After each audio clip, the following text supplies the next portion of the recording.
గంజాయి, డ్రగ్స్ పై అత్యంత కఠినంగా ఉన్నాం. సోషల్ సైకోల తాటదీసి మహిళల ఆత్మ గౌరవాన్ని కాపాడతాం, నిలబెట్టుకుంటాం.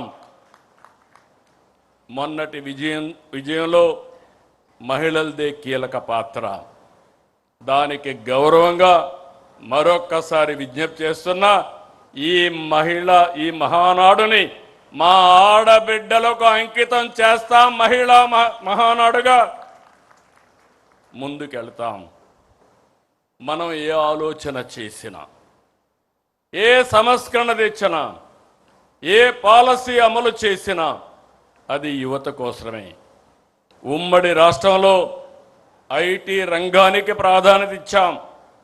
సాధారణ రైతు బిడ్డ నుంచి కార్మికుడి పిల్లల వరకు ఐటీ రంగంలో అవకాశాలు అందిపుచ్చుకున్నారు. ఒక్క పాలసీతో లక్షల కుటుంబాల్లో వెలుగులు నింపాం.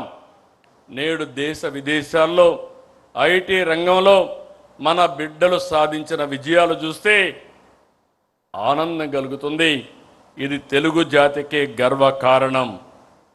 నాటి విజన్ 2020, నేటి స్వర్ణాంధ్ర 2047 యువత కోసమే.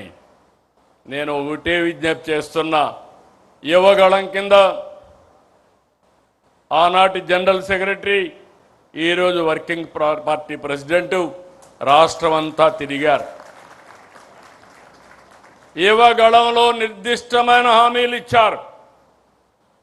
ఈ ప్రభుత్వం ఇచ్చిన హామీల కంటే ఎక్కువ అమలు చేయడానికి సిద్ధంగా ఉన్నాం.